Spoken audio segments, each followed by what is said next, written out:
Saudara, di masa tahun ajaran baru ini, para siswa dari berbagai jenjang pendidikan kembali menjalani pembelajaran di sekolah masing-masing. Namun, proses penerimaan peserta didik baru atau PPDB di sekolah-sekolah negeri diwarnai berbagai masalah.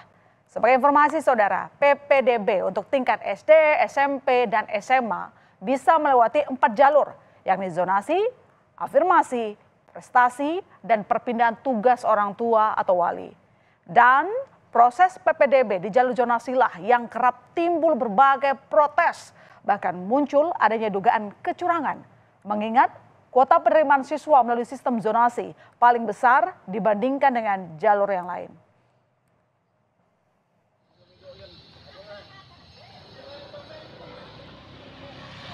Ya, saudara, di Tangerang, Banten ini seorang kakak mengungkapkan kekecewaannya lantaran sang adik tak lolos masuk SMA Negeri 5 Kota Tangerang, Banten melalui sistem zonasi.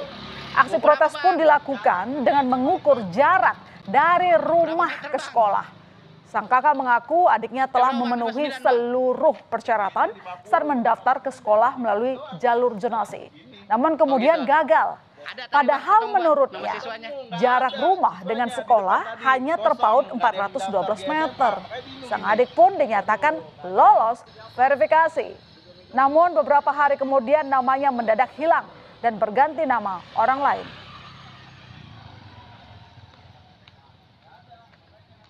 Dari tanggal 3 sampai tanggal 6 itu aman dari jadwal pendaftaran. Tapi tanggal 7 pagi jam 8 ada perubahan, katanya itu pada saat dijelasin kemarin ada verifikasi.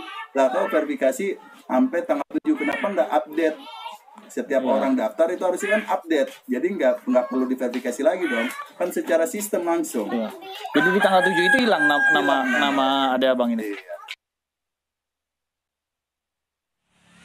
Menanggapi video keluarga calon siswa yang mengukur jarak rumah ke sekolah secara manual ini, pihak SMA Negeri 5 Kota Tangerang, Banten buka suara.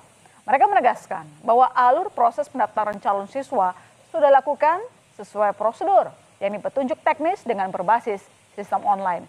Humas SMA Negeri 5 Kota Tangerang mengatakan jika calon siswa yang masuk dalam zonasi PPDB tidak masuk dalam titik koordinat, maka pihak orang tua calon siswa bisa datang ke sekolah sebelum pendaftaran ditutup.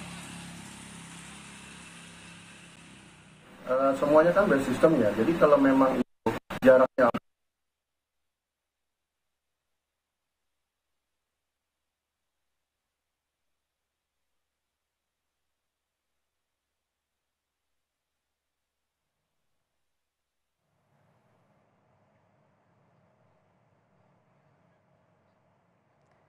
Ya, jadi saudara, keterangan dari kakak sang adik yang tidak lolos masuk sistem zonasi dan pihak sekolah pada intinya berbeda. Kalau dari sistem dari pihak keluarga mengatakan sudah lolos, namun sebaliknya keterangan dari pihak sekolah. Nah, adanya sejumlah ketidakpuasan dalam proses penerimaan siswa didik baru menuai dugaan terjadi kecurangan dalam PPDB.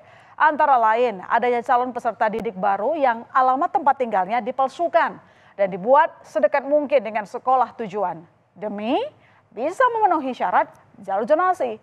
Menurut fakta di lapangan, saudara, terdapat calon siswa yang menggunakan alamat palsu agar calon siswa rumahnya dekat dengan sekolah tak bisa mendaftar. Dan ada pula orang tua yang kemudian diduga menitipkan nama anak-anak mereka pada kartu keluarga milik orang lain yang dekat dari sekolah yang diinginkan.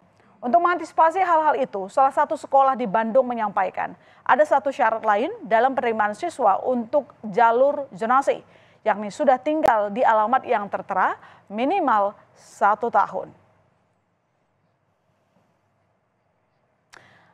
Ya, keresahan masyarakat akan adanya dugaan kecurangan dalam PPDB antara lain dituangkan dalam aksi massa yang terjadi beberapa waktu lalu di Bekasi, Jawa Barat. Massa yang tergabung dalam Aliansi Rakyat untuk Pendidikan Nasional melakukan demonstrasi di depan sebuah SMA negeri di Kota Bekasi, Jawa Barat.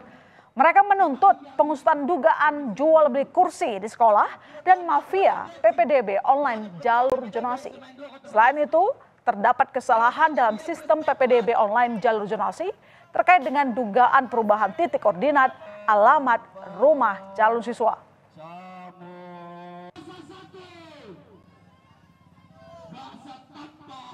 Sementara itu di Bogor, Jawa Barat, Wali Kota Bogor, Bima Arya melakukan inspeksi mendadak untuk membuktikan berbagai laporan dugaan kecurangan yang ia terima.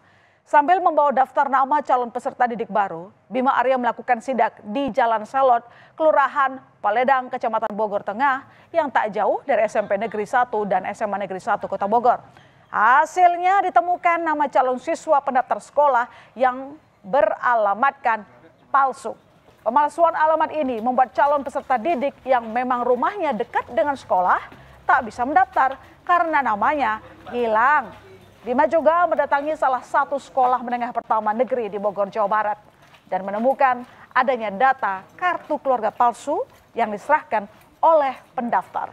Ia pun menduga adanya calo dalam proses PPDB.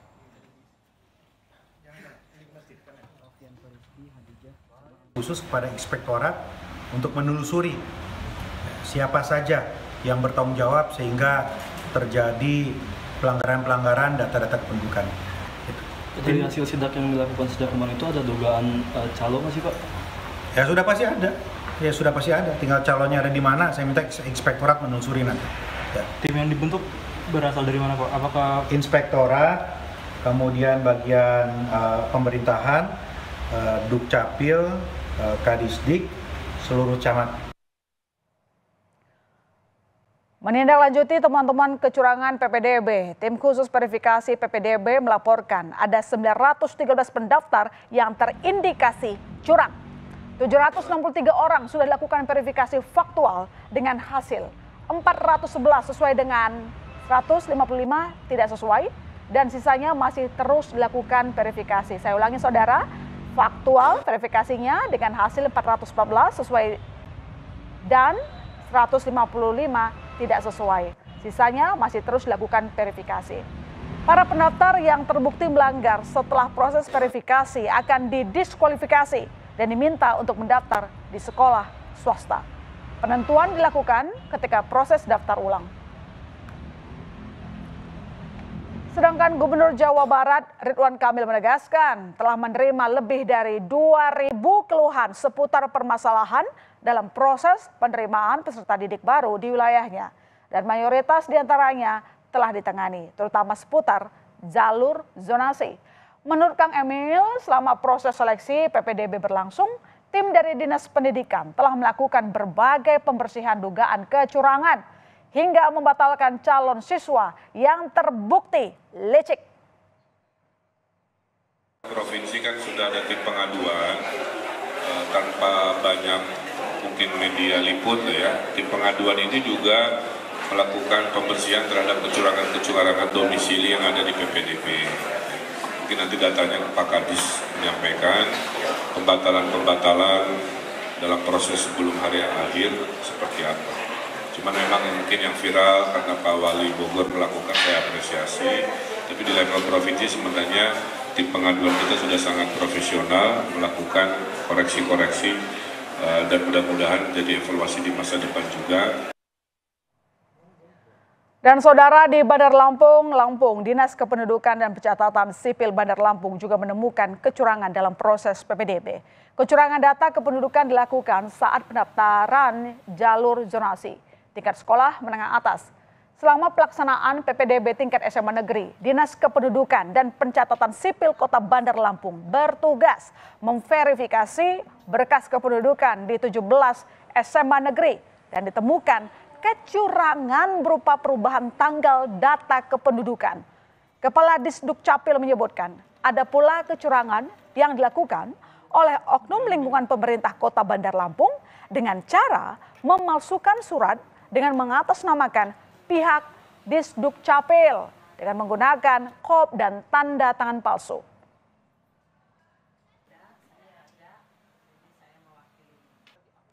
Dari sekolah negeri ada 17 sekolah negeri di SMA negeri yang ada di Kota Bandar Lampung ini mengirimkan setiap harinya selama masa PPDB berkas yang masuk ke kita untuk kita verifikasi dan kemudian setelah mengirimkan berkas besoknya kita memberikan balasan surat kepada mereka berapa dari total berkas yang masuk, berapa yang memenuhi syarat berapa yang tidak memenuhi syarat, berapa yang berkasnya tidak lengkap. Jumlahnya puluhan lah di Kota Bandar Lampung yang ternyata berkasnya tidak memenuhi syarat. Ya, saudara, sistem PPDB sendiri sebenarnya sudah melalui sistem online untuk meminimalisasi kecurangan. Namun, besarnya keinginan masyarakat untuk memasukkan anak-anak mereka ke sekolah negeri tak ayal membuat sebagian orang nekat melakukan hal tak terpuji. Dan jalur zonasi kerap menjadi sasaran kecurangan lantaran kuotanya paling besar dibandingkan dengan jalur PPDB lainnya. Nah, untuk tingkat SD, kuota jalur zonasi minimal 70% dari data tampung sekolah. Sementara untuk SMP dan SMA, kuota jalur zonasi minimal 50% ya dari daya tampung sekolah. Sementara untuk wilayah zonasinya pun dibagi 3. Yang paling pertama dimulai dengan lokasi rumah yang 1 RT dengan lokasi sekolah tujuan. Menteri Koordinator Bidang Pembangunan Manusia dan Kebudayaan Muhadjir Effendi pun menilai dengan adanya sistem PPDB saat ini, kecurangan justru lebih sedikit dibandingkan dengan sistem yang lama. Menurut saya sih masih tetap harus diberlakukan, yaitu kan dalam upaya kita untuk mencegah terjadinya kastanisasi sekolah yang dulu dan kecurangan jauh lebih parah dibanding sekarang kan. Sekarang ini sebetulnya mestinya pemerintah daerah itu punya tanggung jawab 2. Yang pertama itu harus segera menyusun perda yang menegakkan peraturan sehingga kalau ada kecurangan betul-betul ada penindakan yang jelas. Ya. Kenapa? Karena pendidikan itu sudah urusan konkuren, bukan urusan absolut. Wewenangnya di tangan pemerintah daerah. Jadi kalau kecurangan itu harus dibiarkan saja, apalagi yang main curang itu adalah para pejabatnya, nah ini yang memang bahkan semakin parah nanti. Sedangkan Komisi 10 DPR RI berencana memanggil pihak Kementerian Pendidikan dan Kebudayaan untuk mengatasi permasalahan PPDB jalur zonasi ini. Sejumlah penyimpangan yang terjadi seperti memanipulasi data dan kartu keluarga serta syarat usia dinilai membuat calon peserta didik tidak jujur. DPR juga akan meminta persentase jalur zonasi yang dikurangi dan dialihkan ke jalur prestasi serta afirmasi. Kemudian ini juga makin dibiarkan, maka yang terjadi nanti siswa tidak perlu lagi berprestasi, tetapi hanya sekedar mendekatkan diri kepada zona tersebut. Nah, kami mencoba mengevaluasi dan kami sudah meminta dari Kemendikbud untuk segera melakukan evaluasi. Zonasinya dikurangi lagi. Zonasi tetap menurut saya harus ada, kita perbaiki. Kenapa? Karena itu adalah hak juga warga sekitar mendapatkan sekolah yang jaraknya berdekatan. Tetapi prestasi atau kita sebut saja NEM ini juga harus diberikan ruang yang lebih banyak.